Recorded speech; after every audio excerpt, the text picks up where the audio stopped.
घन्टी घन्टी हो उहाँले शरीरमा दारी काट्ने ठाउँमा पनि सोधेँ तपाईँको यता म बेमा पनि गएको थिएँ सरडाङ्गीमा सबै घन्टी टोटल यहाँ भोइस मेरो घरमा खरेन दिपक कार्की म चिन्दिनँ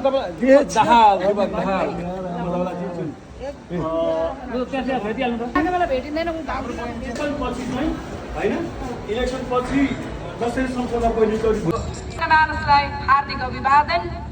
राष्ट्रिय स्वतन्त्र पार्टीले नयाँ कुरा भनेको त्यही पुरानो जति पनि कुराहरू संविधानले लेखेका कुराहरू अहिलेसँग परिमार्जित नभएकोले हामी पनि डेमोक्रेट हौं।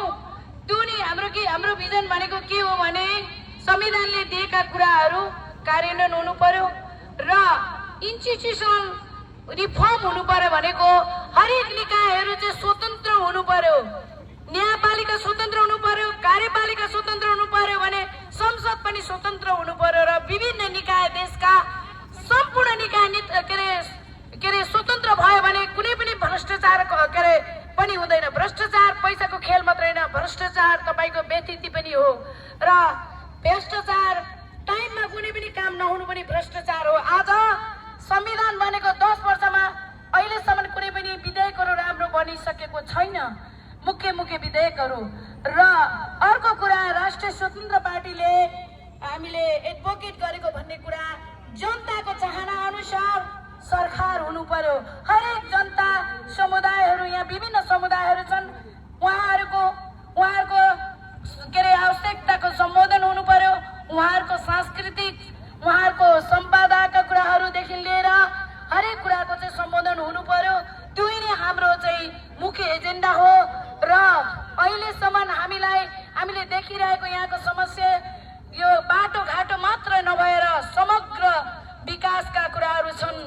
हस्पिटल स्वास्थ्य क्षेत्रमा, शिक्षा क्षेत्रमा, कृषि क्षेत्रमा हामी अहिले पनि किसानहरू तडपिरहेछन्। यस्तो हाम्रो यति उर्वरा भएको जमिनमा सिँचाइ छैन, सिँचाइको अहिलेसम्म झापा जस्तो ठाउँमा पनि राम्रो व्यवस्था छैन, पानीको व्यवस्था छैन।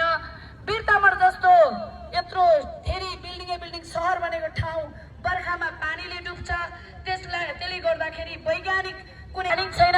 हामी सबै कुरालाई सम्बोधन गर्ने हिसाबले राष्ट्रिय स्वतन्त्र पार्टीले चाहिँ हामीले एजेन्डा बोकेर अगाडि गएको छौँ। र यहाँलाई सम्पूर्णलाई म के बाचा राख्छु भने तपाईहरू सबै आफ्नो कम्युनिटीको लिडर हो, तपाईहरू विभिन्न ठाउँको लिडर हो, तपाईहरूकै ट्याक्सले गर्दा यो देश चल्छ, त्यसले गर्दा कति युवाहरूको रेमिटेन्सबाट यो देश चल्छ। अब हामी सस्टेनेबलतिर जानु पर्यो। हामी आफ्नै जमिनमा आफ्नै उत्पादन गरेर यहीँको उत्पादनले हाम्रो यहाँ सप्लाई हुनु पर्यो आफ्नो हरेक ठाउँमा, गाउँमा, सहरमा अरूसँग भर पर्नु हुन्न र गाउँबाट उठ्नु पर्यो। हरेक इन्डिभिजुअल व्यक्तिहरूको एउटा समय भए पनि यो समाजको लागि कन्ट्रिब्युसन भयो भने हामी कसैसँग हात फैलाउनु पर्दैन। आज हामी एउटा उज्जवल उदाहरण हौँ कि आज राष्ट्रिय स्वतन्त्र पार्टीका हरेक कार्यकर्ताहरू आफै स्वतन्त्र रूपमा भोलिन्टियर रूपमा खटिरहनु भएको छ। त्यो हाम्रो रिसोर्सेस हो। यसरी नै हामीले समाजको विकास गर्नुपर्छ भन्ने कुरा राख्दै फेरि पनि यहाँलाई हार्दिक अभिवादन भन्न चाहन्छु। हरेक हामीले हाम्रो सामानलाई यी मार्केटिङलाई ब्रान्डिङ गरेर अगाडि बढ्नुपर्छ भन्ने बिजनेस एन्टरप्रेनरहरूलाई पनि म यो अनुरोध गर्न चाहन्छु।